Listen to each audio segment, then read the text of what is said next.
Au tête les kémites.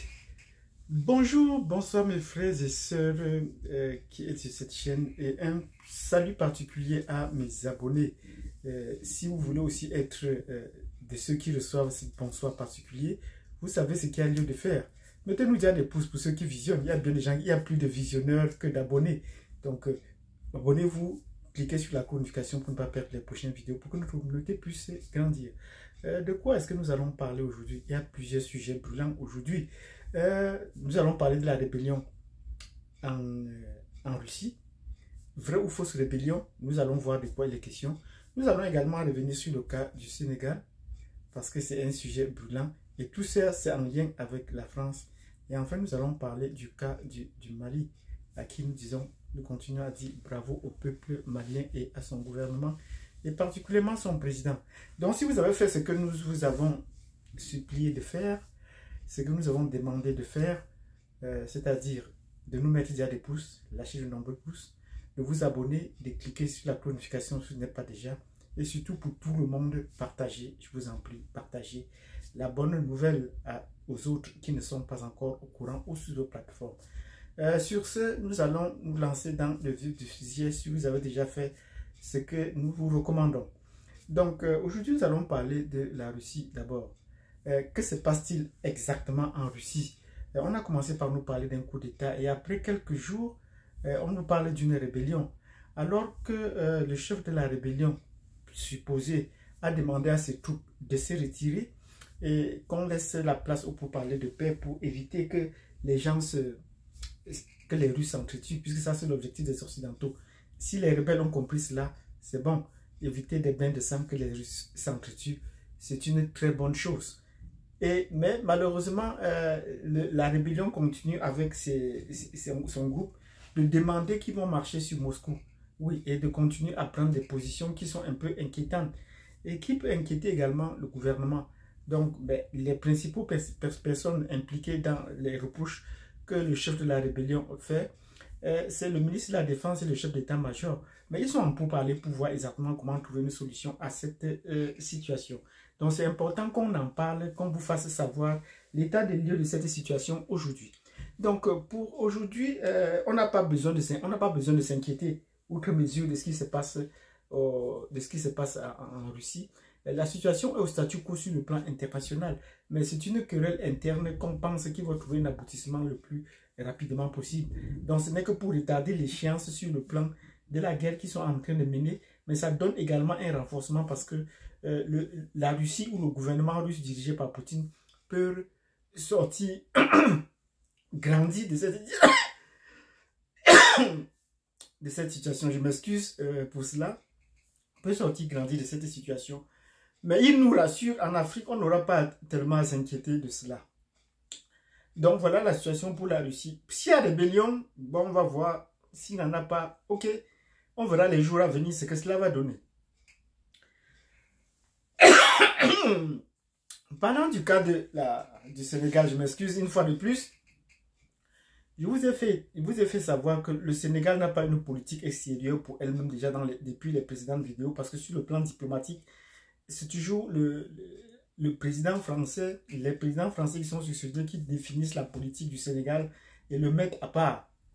Lui donne le poids, lui donne tout l'aura qu'elle a sur le plan international. Et vous avez vu, la France a toujours soutenu beaucoup des hommes d'État, des personnalités sénégalaises pour occuper les grands postes dans les organisations internationales, alors qu'eux n'étaient pas représentatifs. Alors même si aujourd'hui on veut faire, vous avez vu Marine Le Pen proposer que le Sénégal soit un membre du Conseil de sécurité, laissant à côté les poids lourds de la politique africaine comme le Nigeria, l'Afrique du Sud, l'Égypte, et j'en passe. Même si c'était que des pays francophones, ce n'est pas exactement le cas, puisque les hommes politiques sénégalais n'ont pas un aura très poussé sur le plan africain. Ils interviennent très peu sur les questions africaines.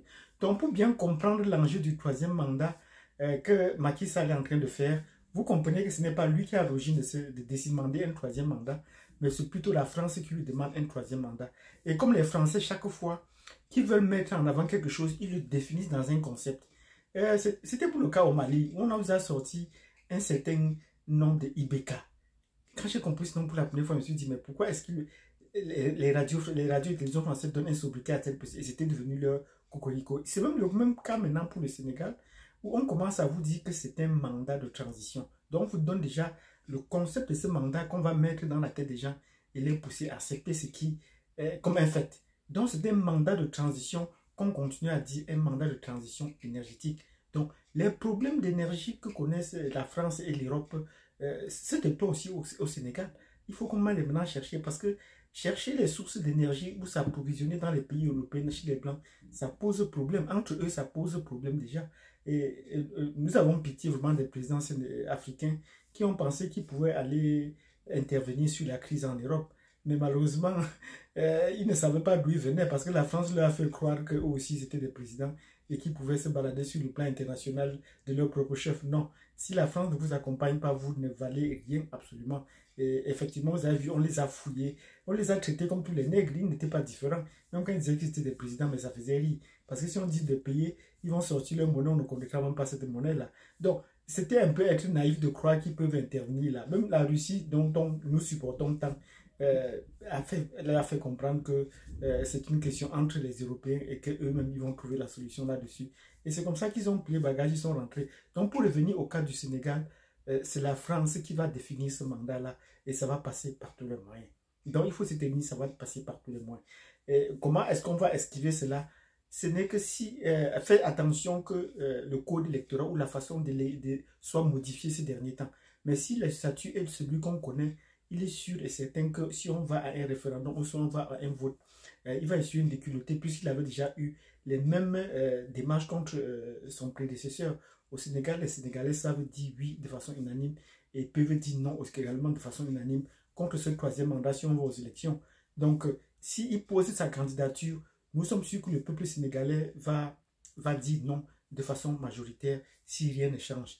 Mais là, d'ici à là, connaissant déjà la politique de la France, rassurez-vous comment à la dernière minute, s'il pose sa candidature et qu'il fait passer un troisième mandat, on va également modifier le contenu ou la commission électorale indépendante ou le système électoral pour que Macky Sall passe à tout prix. Sinon, dans l'état actuel, Macky Sall ne peut pas passer si on va aux élections. Ça veut dire que s'il fait un forcing jusqu'à octroyer un troisième mandat et qu'on va aux élections, il ne pourra pas.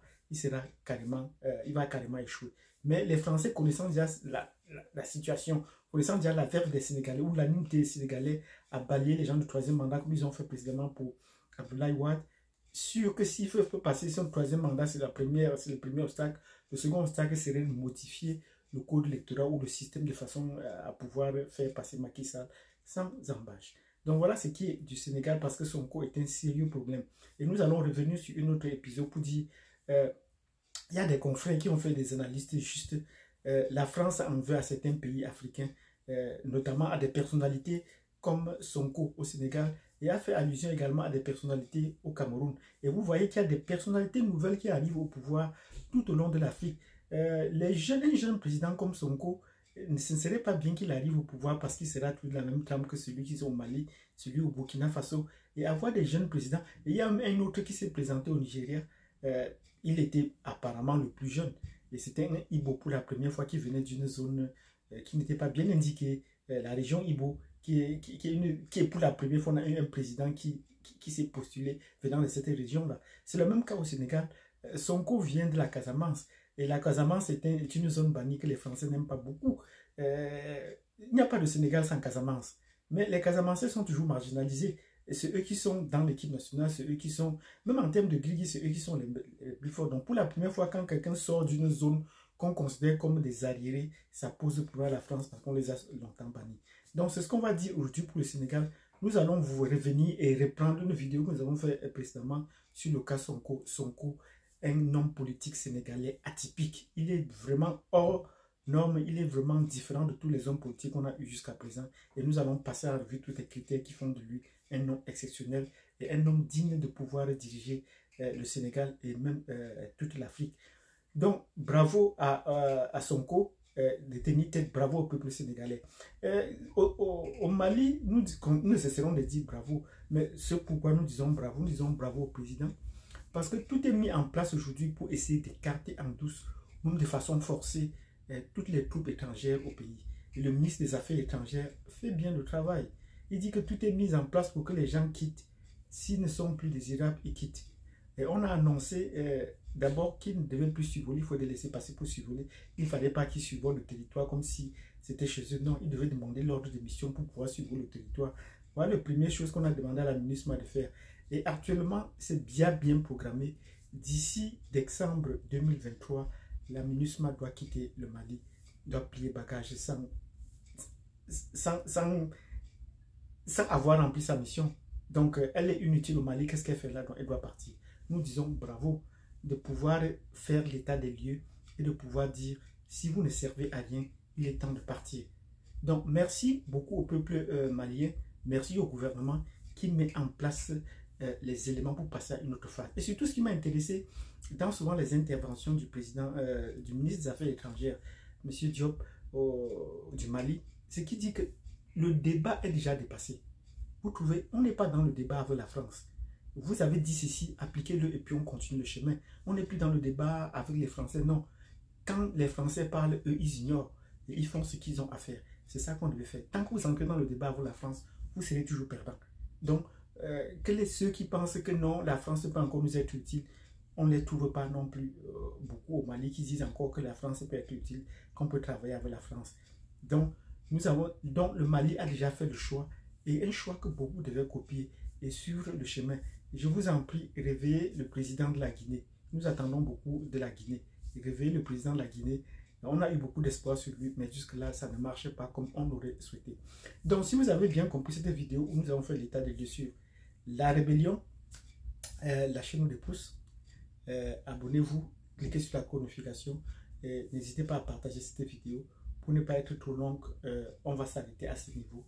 Nous avons parlé du Sénégal, nous avons parlé particulièrement du Mali. Donc, bravo à tous ces peuples au TEP et nous vous donnons rendez-vous à la prochaine vidéo. Merci.